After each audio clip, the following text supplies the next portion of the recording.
Hello, everyone, and welcome to the very, very first episode of Skin Blüm. I cannot believe I'm saying that right now. This has been a journey, okay? How come nobody ever told me that making a podcast was so difficult, especially when there's like a visual component to it? It has not been the easiest, but we're finally here, and I cannot wait for you guys to see what I have in store this season. You know, one of the reasons why I created this podcast is simply because I don't see enough guys holding space for beauty conversations. And you know, I feel like I can't be the only guy that loves talking about beauty, so I just wanted to create a place where I invite different people on and we chat about beauty, skincare, self-care, makeup, literally all of it, okay? And even if you're not really into any of those topics, I still feel like there's gonna be something here for everybody. So make yourself comfortable. We got snacks in the back, drinks in the cooler. It's gonna be a fun ride and I cannot wait for you guys to see what I have in store. You know, 10 years ago when I created my YouTube channel, the reason I created it is because I didn't see myself in the content that I was watching like at all. And I knew that I had all of this skincare knowledge and I knew that I couldn't have been the only one that inquired about skincare or even cared about skincare. So I wanted to create a space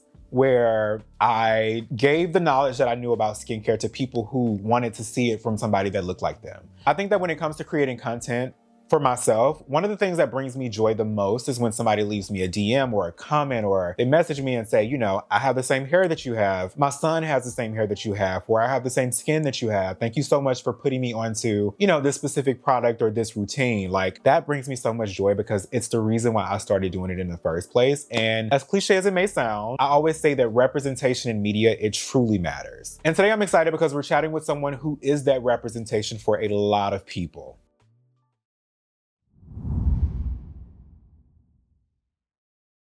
Today's guest has been revolutionizing both beauty and lifestyle sectors for nearly a decade. From Brooklyn, New York, he's a renowned beauty and style expert as well as creative entrepreneur. Not only has he collaborated with artists like Ella Mai, Jhené Aiko, and Kelly Rowland, but he's been featured in magazines like Essence, The Cut, and Vogue. His creative vision as well as eye for brand and image development is like none other. Kahh Spence, how are you? I'm good. I'm feeling bright and lovely on this Thursday morning. Yeah, I'm feeling good. How are you? I'm doing pretty good. I can't complain. Listen, thank you so much for coming on the show. Oh, thank you so much for having me. Now, before we get started, we're gonna play a little game. This game is called Whose Hair? Now, I sent you a few images and they're cropped, and you have to guess who these people are. Okay, so for our first picture, who do you think this is? I'm gonna say this is either Young Miami or Portia Williams. Naomi Campbell? Naomi Campbell. So Naomi, Carisha, or Portia Williams, which one are you going with? All three of them. All three of them, okay. It's Naomi Campbell. Okay. The forehead and the eyebrows gave it away for me. Okay, so for the second one, this is a really good one. Let's see if you get this one. Nene Leakes. It is Nene Leakes. Isn't that crazy how we automatically know like what this is from? I remember that episode of everything. She was sitting across the table. They were in, I forget what country. She was having an argument with Claudia. She was talking about her stiff bob. I remember that. Okay, so for the next one, now this one is kind of tricky. Actually, if you get this one, I'll be really shocked. I'm gonna go with Grace Jones. Okay, Grace Jones. I'm just thinking shapes. It just screams avant-garde. It screams like, yeah, I'm gonna go with Grace Jones, but it's probably not Grace Jones. This is Miss Patti LaBelle. She used to wear these really big, extravagant hairstyles, these like spiky hairstyles in the 60s. It's quite interesting. That was a tricky one though. I tried to catch you up a little bit. Okay, Patty. All right, so for our next one, who do you think this lady is? Margot Robbie. Oh my God, it is Margot Robbie. Are you cheating? This is about to sound insane, but I know her lip shape really well. I know like her facial structure because I was obsessed with Barbie when it came out. Yeah, Margot Robbie. That lady is stunning. Like, I'm obsessed with her. So stunning. Okay, so for the last one, who do you think this is? This is a makeup for the Patti LaBelle one. I mean, I actually worked on this, and I know this picture because the photographer that shot this texted me immediately as he was editing and said he didn't have to edit anything on her hair, and I zoomed in on this part specifically. This is the Kelly Rowland. So you're very familiar with this photo and the composition and everything. Walk me through that day. Like, did you know you were going there to do a bob? Was a bob a part of the vision board? Was it last minute? What was going on that day? We were getting ready. I remember I think it was like February 6th. It was in February. We were getting ready. It was me, Mally was on makeup, Colin Carter on wardrobe. I wanted to do like an updo of some sort as soon as I saw the dress, and she said, let's do a bob. I said, okay. And we started cutting this, but I was so nervous. I don't know why, but I was so nervous that I ended up cutting, I think it was the right side, her right. So me looking at her, so her left, a little shorter than the other one. And I didn't know what to say. And she looked in the mirror and was like, wait, this is actually perfect. But it was uneven. And we had like maybe a few minutes before she needed to leave. So it was, off the whim, but it ended up coming out amazing. We filmed some great content. It went ridiculously viral on the internet. Everyone loved it. Yeah, it's one of the cleanest bobs that I'd ever seen. Yeah.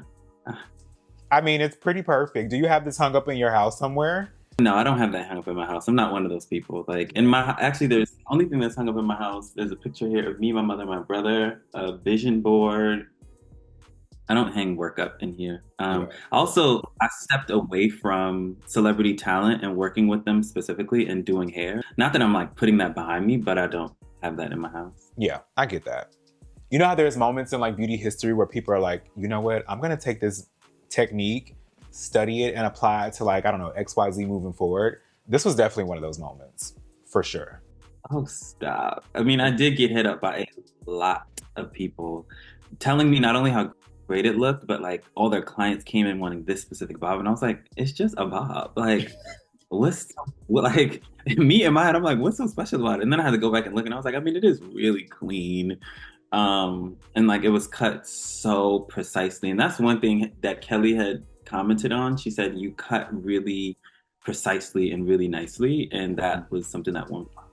Yeah, that was definitely some sort of shift in the atmosphere when these photos were uploaded. But I want to know, who did you study or who inspired you to want to become a hairstylist? Oh my God, I was just watching LA Hair the other day. I was sitting in the bathtub, I think it was like Sunday, and watching LA Hair. Definitely Kim Kimble, Oscar James, Chucky. But I was in love with like everything Kim had did, from Baps to her moments with Beyonce, just like everything she did in her career. Oscar James, I loved how clean he is and was, and I loved the work that he did.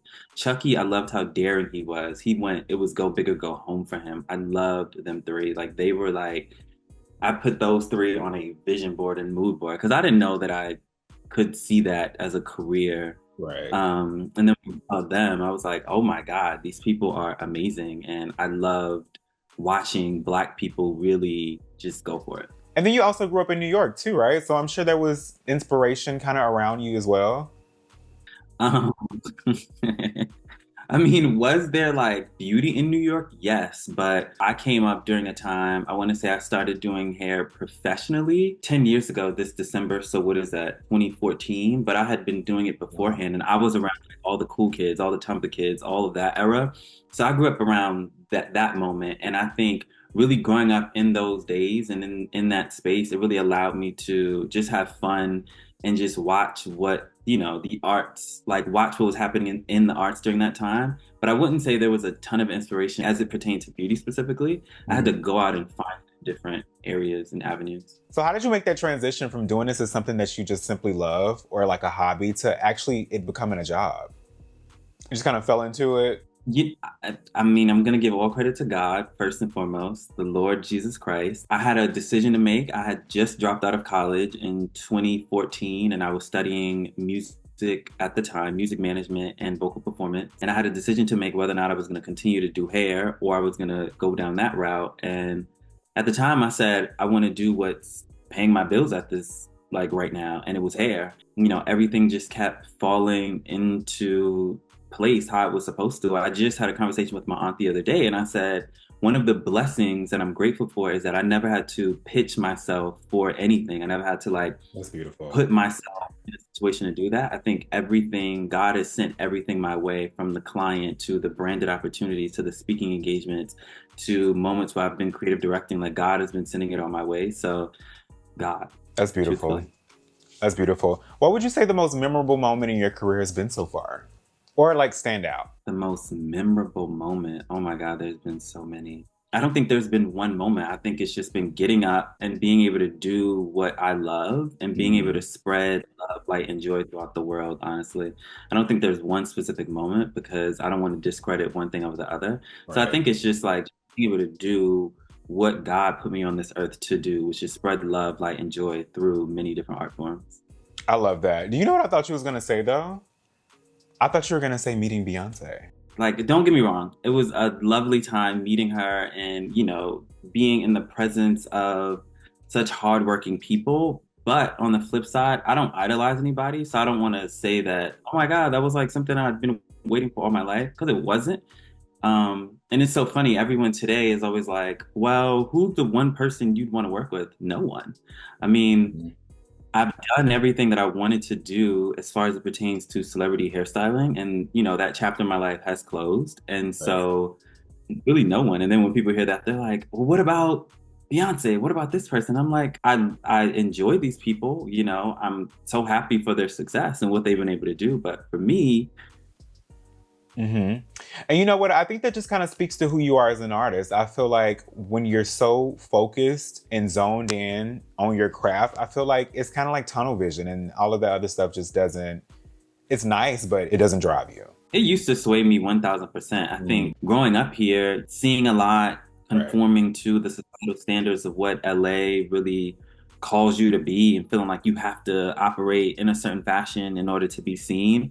I mean, you do fall into that, but I think as I started really deepening my relationship with God and understanding my purpose in this world, I've kind of steered away from that. And it's part of the reason why I did also step away from celebrity hairstyling, working with talent, and really just focusing more on my own passions and dreams as it pertains to the beauty and style space. So I know you said you're not really swayed by like celebrity, doesn't really bother you, but you met her at the Sacred Lunch Party, right? Like specifically, what were your emotions that day, like leading up to it? Because not a lot of people get that opportunity. Like a lot of people dream of meeting Beyonce. So I want to know, like, what were you feeling? How were you feeling? What were you going through that day? Do you remember, I think it was Flavor of Love, when Hottie was in the bathroom or the Mhm. bedroom, and she opened the door and she said to New York, people tell me I look like Beyonce. And New York said, you look like Luther Vandross. That's the only Yes. thing that was going to happen. It was like a line behind the event. Like, it was like this large white room, and then they Mhm. took a few of us behind this curtain and like behind this area.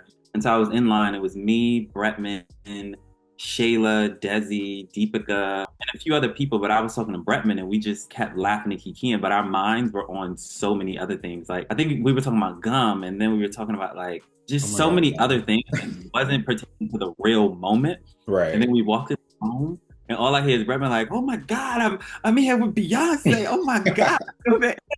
And in my head, Right. I'm like, say, like, literally that's all that's going through my head. And the first thing that came out of my mouth were, I mean, I really liked her shoes. She had on these Tom Brown shoes, and I was like, I love them. And then she complimented my fit. But yeah, no, in real time, that's the only thing that was going through my head. Flavor of Love. I'm not gonna lie to you though, when I was home, I knew I was going to meet her because they had let us know. Mhm. And before I left my house, I did have a like something that I did want to say, and I don't know if I fully said it. And it was more so speaking to being grateful and proud that I'm a part of this initiative that she started as it pertains to celebrating Black beauty. And that's really what I wanted to speak on and touch on. And I lightly did, but I didn't fully touch on it because, my mind was again on Flavor Love. That is so crazy. So, like you said, you kind of had something already preloaded. I always hear people be like, you know what, if I ever get the chance to meet Beyonce, I'm going to ask her XYZ, blah, blah, blah. Do you want to know what I'm going to ask that lady when I get the chance to meet her? What is on the bathroom vanity? What products are you using, ma'am? Like, how are you touring for half a year with no breakouts? From touring with multiple artists, I think the one thing I've noticed is that they try to eat as clean as possible. They Mhm. drink a ton of water. And they have time in the mornings to get themselves ready and time in the evenings to get themselves ready. Everyone around them is typically doing the hustling and bustling. Like, they Mhm. have their moment to kind of, get in their groove. Because if they're not in their groove, they won't perform well. They won't show up well, and they have to be centered as best as possible. So from what I've seen from working with talent, that's typically what it is. But again, everyone's different. I don't know. So, what skincare or makeup brands are you loving right now? Skincare. I love this brand called Pai Skincare, PAI Mm. Skincare. Just started trying Indie Lee's squalene oil, and that's pretty cute, soft, really nice. It's Laneige right here, which can't live Is that without. the lip? And then makeup, yeah, the lip mask.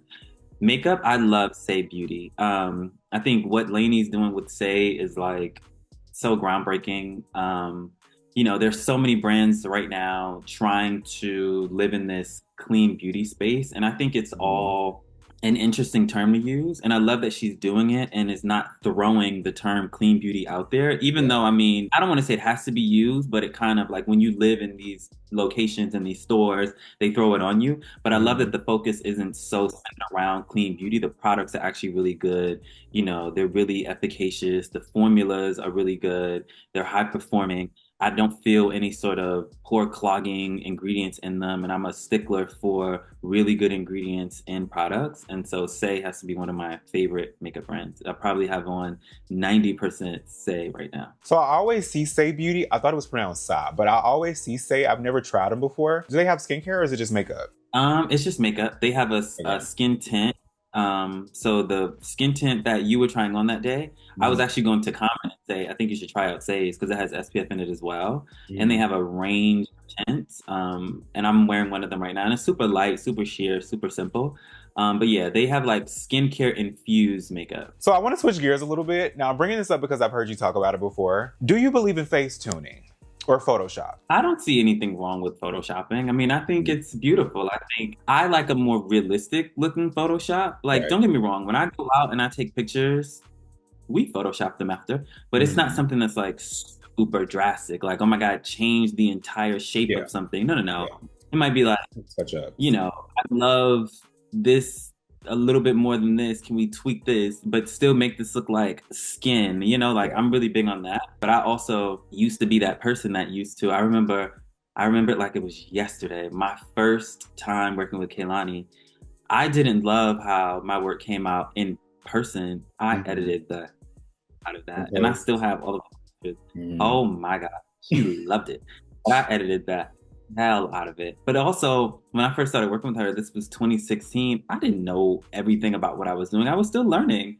And, I'm learning as I'm working with someone that's so popular and so many eyes. And, it was a time where I was just experimenting, and I was experimenting with Facetune. So what is like your Facetune recipe? Do you have one? So for example, for me, I typically only touch what isn't permanent. So if there's a pimple or something, I'll take it out. If there's a wrinkle, I'll take it out. If there's a rock on the street that I do not like, it's out of here. So what is your Facetune recipe? I love a little tweak. I don't love when I don't like to go overboard. I will say when app was a thing, I did jump on that trend. But I think at the time I was striving for this sense of perfection. Now I'm like, I'm just happy with what God has blessed me. But at the time, Face app Hollywood level 4, you couldn't see me without it until it started to look a lot too fake. And I was like, okay, we're gonna have to stop using this. We're gonna have to switch this up now. So earlier we touched a little bit on some of your favorite brands, but I want to know, what does your morning and nighttime skincare routine look like? Well, nighttime, I do the One Love oil cleanser first. And then I'm going to try out the Prequel cleanser. Oh my God, I've been hearing so much about that cleanser. I really want to try it. And I was just at dinner the other night with Grown Alchemist and Los Angeles, and Javon Ford, the cosmetic chemist, saying it's a really good cleanser. Because I'm really looking for something that, doesn't strip the skin of its natural oils, is really hydrating, and just feels really good and doesn't have pore clogging ingredients. And I've been hearing great things about that one. I'm still trying to find a really good exfoliator, but I haven't found one yet. And then the Indie Lee Squalene Oil, the Pi Skincare Moisturizer, and then for my lips, this Laneige. And in the morning, I don't wash my face. I just go straight in with the toner mist, the squalene oil, moisturizer, and sunscreen. Pretty simple. What sunscreen do you like? I was using, I've been trying out so many lately. So I was using the Bloom Effect sunscreen, didn't love it. I tried the Le Plume sunscreen, didn't love it. Supergoop, didn't love it. Innisfree, burned my skin, didn't love it. So now I'm trying Tree sunscreen. Javon recommended it. Yeah, my skin is like really, really, really it's sensitive. What is your skin type? I want to say it's more on the dry but sensitive side. Some would say combo, but we're gonna lean in and say dry, sensitive. And then, I get a little oily in my T-zone, just a little, but yeah. So let's say someone has an event coming up and they're on a little bit of a budget. What tip would you give them if they want to achieve salon quality hair at home? How much of a budget we talking about?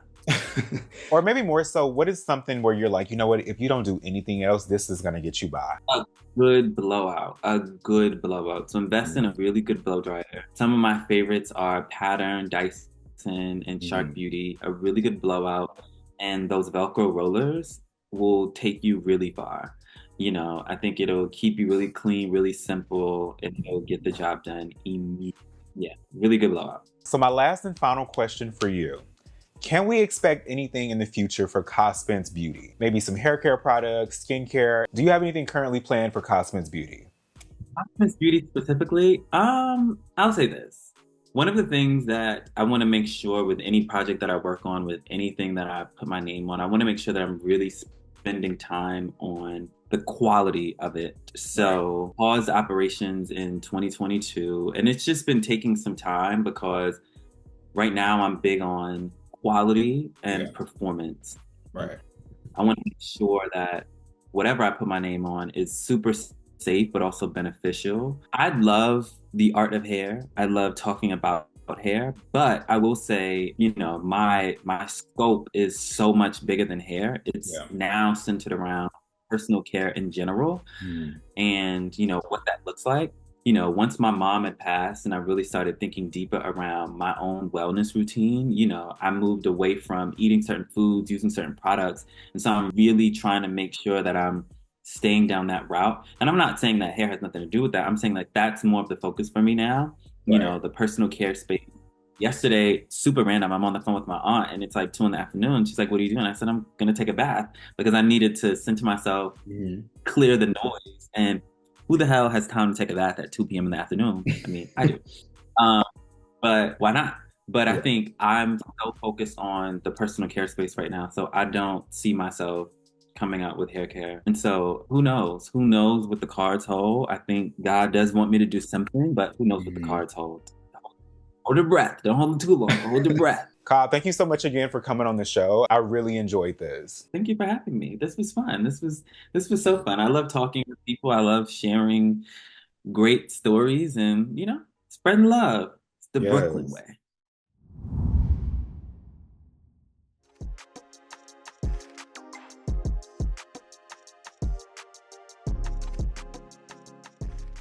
This is the part of the show where I answer your questions. So if you have any questions for me, feel free to leave them down below in the comment section or shoot me a DM and I will answer them right here on the show. This question says, lately my skin has been looking really dull and not as healthy as it used to. I think it might be dehydrated, but I'm not sure what to do. Do you have any recommendations? So dehydrated skin is a very common issue, and it's important to know that dehydrated skin means a lack of water, whereas dry skin means lack of oil. You know, I would reach for ingredients with different humectants in it, different emollients, different occlusives in it. So different ingredients like glycerin, ceramide, or shea butter, because those are going to attract, bring in, and lock in that moisture that you're looking for. I would avoid not overwashing my face, so using something very, very gentle and hydrating as far as a cleanser. And as cliche as it may sound, I hate to say it, but I would try to drink as much water as possible. Hopefully I was able to help you. Thank you so much for the question. Like I said, if you have any questions that you want me to answer, feel free to leave them down below or shoot me a message and I will answer them right here on the show for you.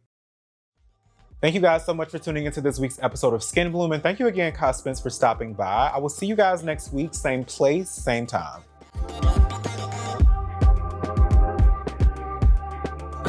Skin Blüm is life.